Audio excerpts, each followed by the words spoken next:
कहानी की शुरुआत होती है एक कैसी नाम की लड़की से जो जॉगिंग कर रही होती है।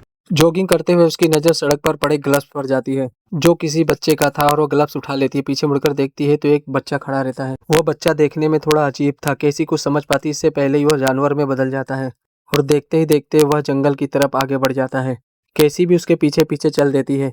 वह एक मुखौटे के पास आकर खड़ी हो जाती है और मुखौटे वाली जगह की मिट्टी को अपने हाथों से हटाने लगती है। उस मिट्टी में एक नवजात शिशु दफन रहता है जिसकी आंखें एकाएक खुल जाती है और कैसी डर जाती है। दरअसल ये एक सपना था जिसके बारे में अपनी सहेली से पूछताछ करती है। उसकी सहेली उसे बताती है कि इस तरह के सपने जीवन में बदलाव लाने के संकेत हैं। कैसी एक घर में बेबी सीटर का पार्ट टाइम जॉब करती है। अपने सहेली से बात करने के दौरान ऊपर से उसे कुछ आहट आती है और वो अपनी सहेली को बाद में फोन करने की बात कहकर फोन रख देती है। उसे लगता है कि कोई बच्चा जाग गया है और वो सीढ़ियों से ऊपर जाती है। दरवाजे पर खड़ी होकर जब वो कमरे में देखती है तो उसे थोड़ा अजीब लगता है। बेटी अपनी बहन को आईना दिखा रहा होता है। केसी उसे ऐसा नहीं करने के लिए कहती है लेकिन वह उस पर आईने से हमला कर देता है और वह केसी से कहता है कि जब भी फिर पैदा होना चाहता है। कुछ पल के लिए केसी घबरा जाती है। अपने बेटे के व्यवहार के लिए उसके माता पिता केसी से माफ़ी मांगते हैं और कोई बात नहीं कहकर केसी वहाँ से निकल जाती है। रास्ते में फिर से उसे हाथ का ग्लव्स पड़ा हुआ दिखाई देता है और वह उसे उठा लेती है और फिर वो अपने घर की तरफ चली जाती है। घर पर पहुंचने पर उसके पापा खाना के लिए पूछते हैं लेकिन वो काफ़ी थकी होती है जिसकी वजह से वो अपने कमरे में चली जाती है। वो फ्रेश होने के लिए बाथरूम में जाती है। फ्रेश होकर जैसे ही वो बाथरूम से बाहर निकलती है बाथरूम के अंदर से उसे आवाज़ आती है। वह बाथरूम का अलमारी खोलकर देखती है और सब कुछ ठीक होने पर वह अपने कमरे में आकर सो जाती है।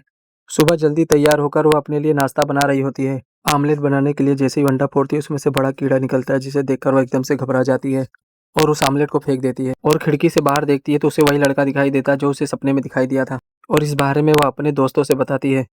उसके दोस्त उसे बताते हैं कि यह सिर्फ एक सपना है और कुछ नहीं। केसी क्लास में चली जाती है लेकिन उसका मन बिल्कुल भी नहीं लग रहा था। उसका सर भारी हो रहा था। तभी उसे ब्लैक बोर्ड पर और अपनी नोटबुक में वही लिखा दिखाई देता है जो वह छोटा बच्चा बता रहा था। यह सब देखकर वह एकदम से घबरा जाती है और वह क्लास से बाहर चली जाती है। अपने मन को शांत करने के लिए वह नहाने लगती है और नहाते हुए सोचती है कि यह सब उसके साथ क्यों हो रहा है। जब वह नहाकर बाहर आती है तो उसकी सहेली बताती कि उसकी आंखें बदल चुकी हैं और कैसी आंखों के डॉक्टर के पास चली जाती है जहां पर डॉक्टर उसकी आंखों का कुछ टेस्ट करता है। क्लिनिक से जब वो बाहर आती है तो सड़क के दूसरी ओर उसे वही लड़का फिर से दिखाई देता है। यह देखकर वह घबरा जाती है। कैसी अपने बॉयफ्रेंड को अपनी माँ के बारे में बताती है कि कितनी छोटी थी जब वो अपनी माँ से आखिरी बार हॉस्पिटल में मिली थी और उससे मिलने के बाद शाम को ही उसकी मृत्यु हो गई थी। घर पर पहुंचकर और बाथरूम यूज करती है और बाथरूम यूज करके जैसे ही बाहर आती है उसे फिर से वही आवाज़ सुनाई देती है। वह ड्रॉअर खोलकर देखती है लेकिन सब कुछ सही रहता है लेकिन दोबारा जब उसी ड्रॉअर को खोलती है तो एकदम से घबरा जाती है। उसके चीखने की आवाज़ सुनकर उसका बॉयफ्रेंड दौड़कर चला आता है लेकिन उसे वहाँ कुछ भी दिखाई नहीं देता। तंग आकर कैसी ही ड्रॉअर का दरवाजा ही निकाल देती है। सुबह जल्दी उठकर कैसी जॉगिंग करते हुए उसी जगह पर आ जाती है जहाँ पर वह बेबी सीटर का काम करती थी। घर के आगे पुलिस की गाड़ी देखकर वह हैरान होती है और पड़ोसी से पूछती है क्या हुआ। वह बताती है कि छोटी बच्ची की मृत्यु हो गई है। सुनकर कैसी हैरान हो जाती है। अपने आँख के रिपोर्ट के बारे में जानने के लिए वो अपने डॉक्टर के पास पहुंच जाती है जहाँ पर वह बताता है कि क्या वह जुड़वा है लेकिन वह यह सुनकर हैरान हो जाती है। वो बताती है कि वह जुड़वा नहीं है। डॉक्टर उसे बताता है कि जिस तरह के बदलाव उसकी आंखों में है वो अक्सर जुड़वा बच्चे में देखे जाते हैं और कैसी यह जानने के लिए अपने पिता के ऑफिस में पहुंच जाती है। कैसी अपने पापा से पूछती है कि क्या वह जुड़वा है तो उसके पापा उसे बताते हैं कि हाँ उसका एक जुड़वा भाई था लेकिन वह पैदा होने से पहले ही मर गया था और इस सदमे में उसकी माँ की भी मृत्यु हो गई थी। यह सब सुनकर कैसी काफ़ी परेशान हो जाती है। कैसी अपनी माँ के बारे में बहुत कुछ जानना चाहती थी इसलिए वो अपने घर पर आकर फोटो की एल्बम निकाल कर देखने लगती है। उसे एक छोटा सा लिफाफा मिलता है। लिफाफा खोलकर देखती है तो उसमें 2 वीडियो टेप भी उसे मिलता है। उस लिफाफे में से उसकी माँ की पुरानी तस्वीर और पेपर कटिंग के साथ एक उसे लॉकेट भी मिलता है। उस पेपर कटिंग में एक नाम का जिक्र रहता है सोफी कोजमा। उसे पूरा यकीन रहता है कि वह उसकी माँ के बारे में ज़रूर कुछ जानती होगी इसलिए उससे मिलने के लिए हॉस्पिटल पहुँच जाती है। कैसी के साथ उसकी सहेली भी रहती है। अस्पताल में मरीजों की हालत को देखकर उसकी सहेली को बड़ा अजीब लगता है। आखिरकार कैसी को जिसकी तलाश थी वह मिल ही जाती है।